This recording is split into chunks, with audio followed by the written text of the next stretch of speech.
Hello dear students, इस video में आपसे बात करने वाला हूं असर्शन रीजन क्वेश्चंस के बारे में। बच्चों, असर्शन रीजन एक ऐसी वैरायटी है जो पहले एम्स एग्जामिनेशन में आया करते थे और अभी आप जानते हैं कि जो नीट एग्जाम होता है उसी से आपको एम्स के कॉलेजेस भी मिलते हैं। तो मेरा ऐसा मानना है कि असर्शन रीजन एक ऐसी वैरायटी है जिसको आपको मिस नहीं करना चाहिए। तो आइए, आज के जो वीडियो है इसके अंदर जो क्वेश्चंस है बहुत अच्छे से आपको समझाए जाने वाले हैं, तो पूरा वीडियो जरूर देखिएगा।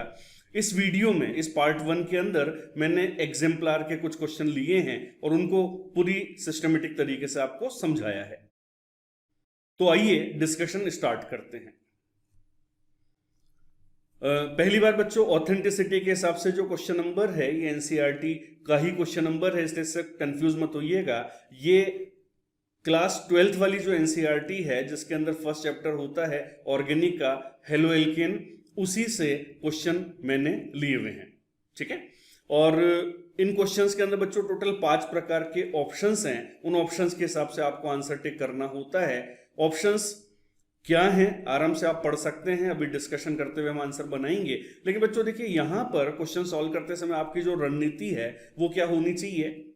आपकी रणनीति बच्चों ये होनी चाहिए कि आपको एक असर्शन दिया जाता है और एक रीजन दिया जाता है, तो सबसे पहले आपको इंडिविजुअली असर्शन और रीजन को पढ़ना है और समझना है कि असर्शन सही है या गलत है, और उसके साथ साथ रीजन सही है या फिर गलत है। ओके, अब इसके अंदर एक ही परिस्थिति ऐसी है जहां पर आपको 2 आंसर में से एक आंसर चूज करना होता है, और वो ये कि मान लीजिए असर्शन और रीजन दोनों सही हैं, तो इंस्ट्रक्शन को आप ध्यान से पढ़िएगा। जो इंस्ट्रक्शन नंबर 1 है, ऑप्शन नंबर 1 है, उसमें दिया हुआ है assertion and reason both are correct and reason is correct explanation of assertion. यानी कि जो रीजन दिया हुआ है वो असर्शन को सही तरह से समझा रहा है। और अगर मान लीजिए ऐसा नहीं है तो वहां पर आंसर नंबर 5 दिया जाता है। पढ़िए आप आंसर नंबर 5 को।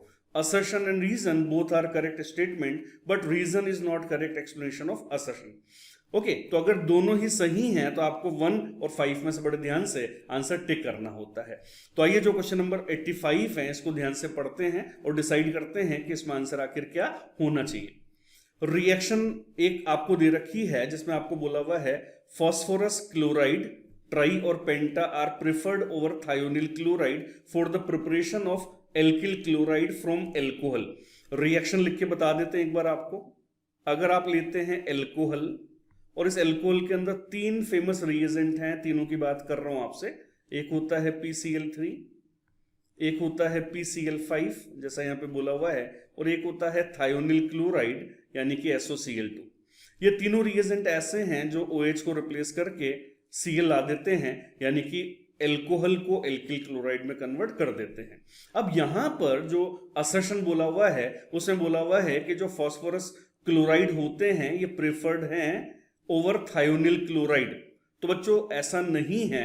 जो थायोनिल क्लोराइड होता है जिसको डार्जन रिएक्शन भी बोला जाता है, ये रिलेटिवली ज्यादा अच्छा मेथड माना जाता है। तो जो असर्शन होगा इसको तो अपन मान करके चलेंगे गलत, रॉन्ग।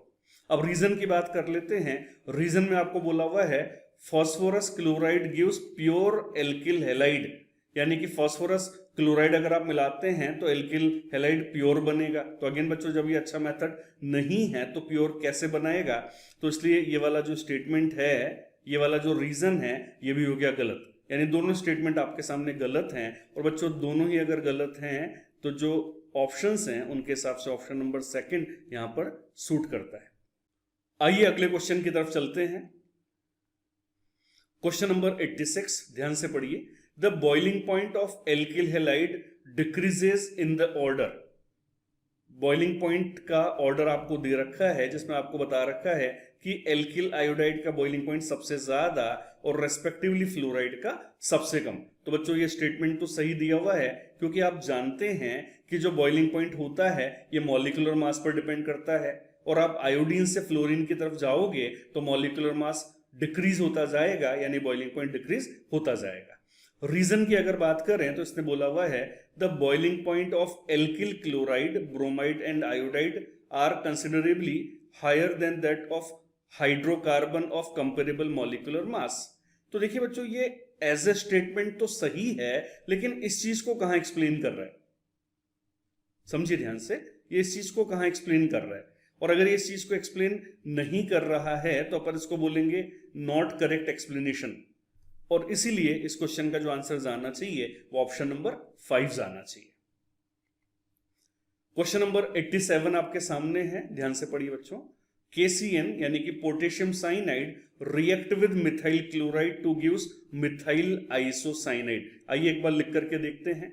आपको लेना है मिथाइल क्लोराइड यानी कि CH3Cl और आपको इसकी रिएक्शन करानी है पोटेशियम साइनाइड यानी कि KCN के साथ। अब बच्चों पोटेशियम साइनाइड जो होता है इसको आप ध्यान से देखिए, दो बातें ध्यान देने वाली हैं। पहली बात, इसमें एक एम्बिडेंट न्यूक्लियोफाइल छिपा हुआ है, और दूसरी बात, पोटेशियम मेटल की वजह से ये जो कंपाउंड होता है ये होता है आयनिक नेचर का कंपाउंड, ठीक है ना। अब यहां पर जो आंसर कंसेप्चुअली बनेगा उसके अंदर बच्चों आयनिक नेचर होने की वजह से जो चार्ज है उसकी रिएक्टिविटी ज्यादा मानी जाएगी और अटैक वहीं से हो जाएगा। और अटैक कार्बन वाली साइड से अगर होगा तो बच्चों यहां पर जो मेजर आंसर बनेगा वो तो बनेगा साइनाइड, और जो बाई प्रोडक्ट होगा ये बनेगा पोटेशियम क्लोराइड। ये मैंने सही रिएक्शन लिख करके बताई है। अब असर्शन में बोला हुआ था कि इट गिव्स मिथाइल आइसोसाइनाइड, तो भैया आइसोसाइनाइड तो नहीं बनेगा या फिर माइनर बनेगा, तो आप इसको गलत मान के चले। और रीजन में इन्होंने बोला हुआ है CN negative is an ambient nucleophile, तो भैया ये वाली बात तो सही है, यानी कि असर्शन गलत और रीजन सही। आइए ऑप्शन देखिए, असर्शन गलत और रीजन सही, यानी आपका जो आंसर है इस क्वेश्चन में वो जाना चाहिए ऑप्शन नंबर 4। आइए अगले क्वेश्चन की तरफ चलते हैं। Question number 88, tertiary butyl bromide undergoes Wurtz reaction to give 2,2,3,3 tetramethyl butane. आइए लिख करके देखते हैं। जो सबस्ट्रेट है ये आपको दिया हुआ है टर्शरी ब्यूटिल क्लोराइड, तो बच्चों ये तो स्ट्रक्चर हो जाएगी टर्शरी ब्यूटिल क्लोराइड की।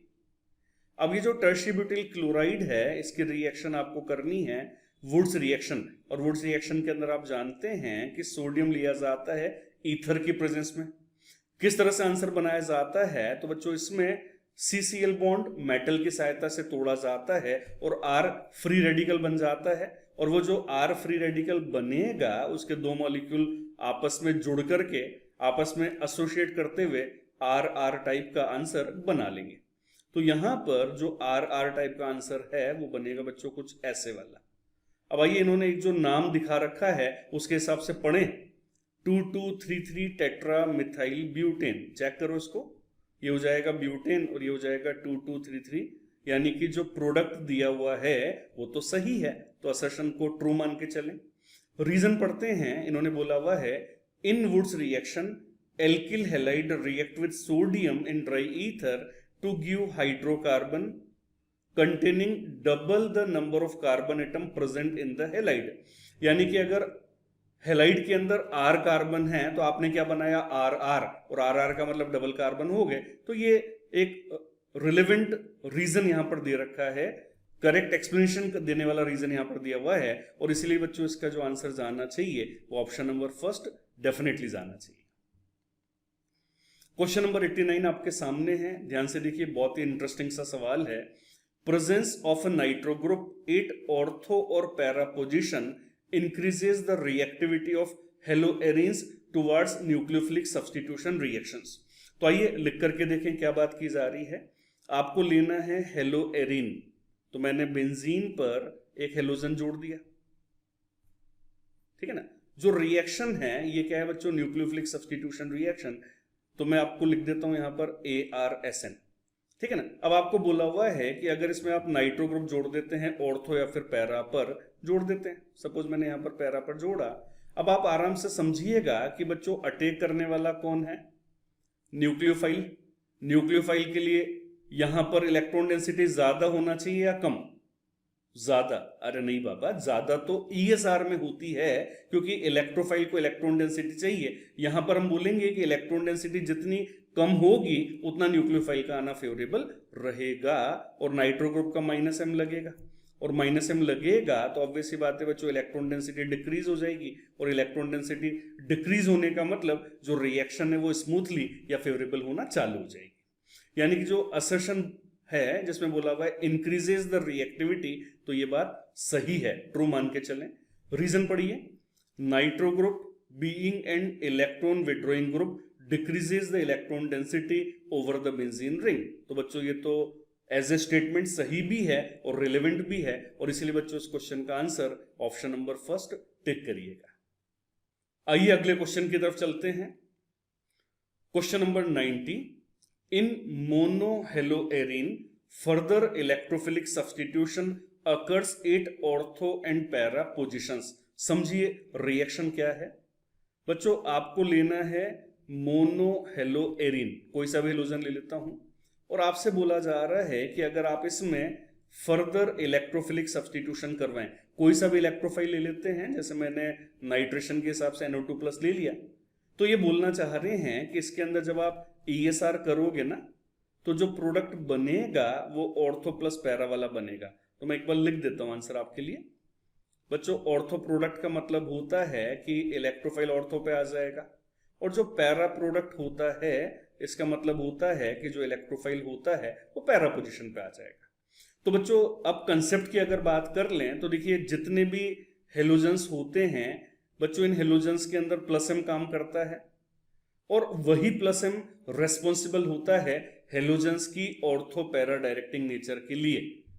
ओके, और यहां पर ऑर्थो पैरा ही बना रखा है, तो जो असर्शन है उसको सही माना जाएगा। रीजन की अगर बात कर लें तो इन्होंने बोला हुआ है halogen atom is a ring deactivator.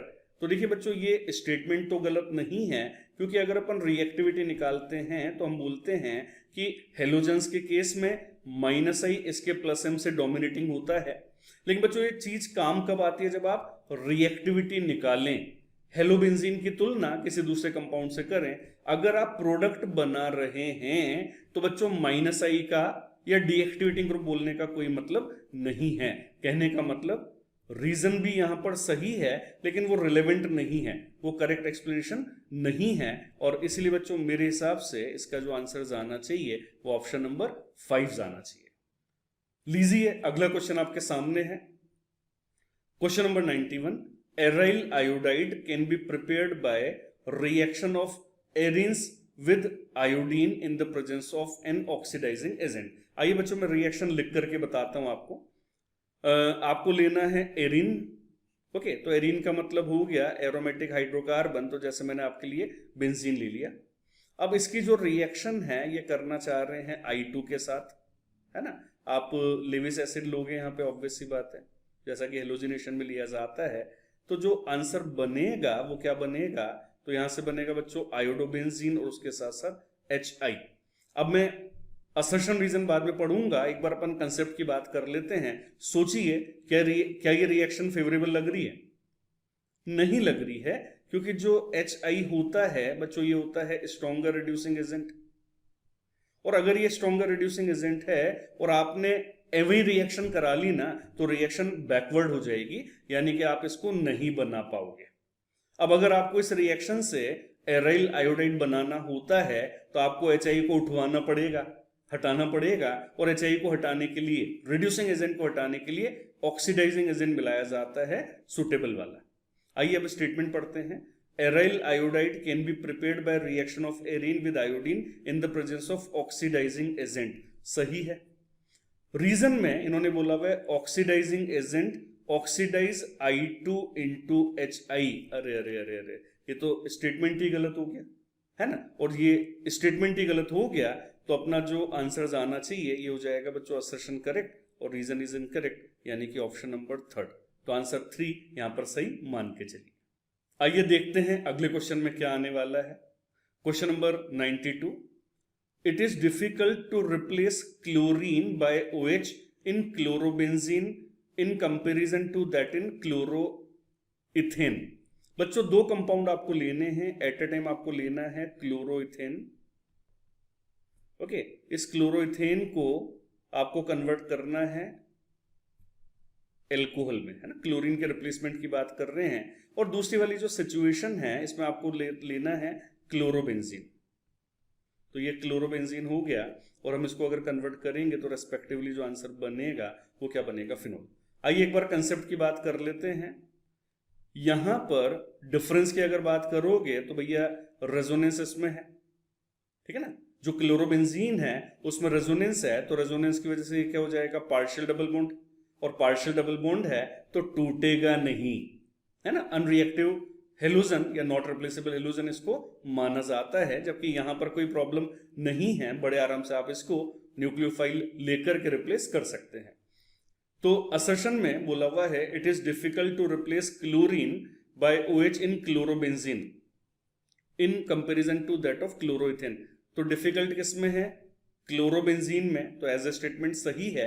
Reason क्या बोला हुआ है, carbon chlorine bond in chlorobenzene has partial double bond character due to resonance. मजा आ गया यार, बिल्कुल वही चीज जो आपके दिमाग में है वो यहां पर बोली हुई है, तो एज ए स्टेटमेंट भी सही है और वो रिलेवेंट भी है ना, वो उसको करेक्ट एक्सप्लेन भी कर रहा है, और इसलिए इस तरह के क्वेश्चन मेरे हिसाब से सिंपल हो जाते हैं।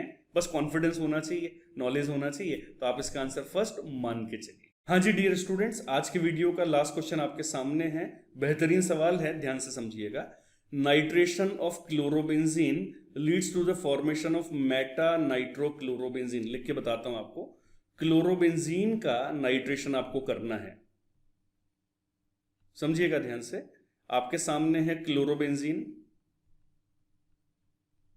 और इस क्लोरोबेंजीन का नाइट्रेशन आपको करने को बोला जा रहा है। तो बच्चों ये ESR हो गई, और अभी अर्लियर एक क्वेश्चन में हम बात कर रहे थे कि जो क्लोरीन होता है ये होता है ऑर्थो पैरा डायरेक्टिंग ग्रुप, तो जो आंसर बनेगा उसमें बच्चों मेटा नहीं, ऑर्थो प्लस पैरा का मिक्सर बनना चाहिए, सही बात।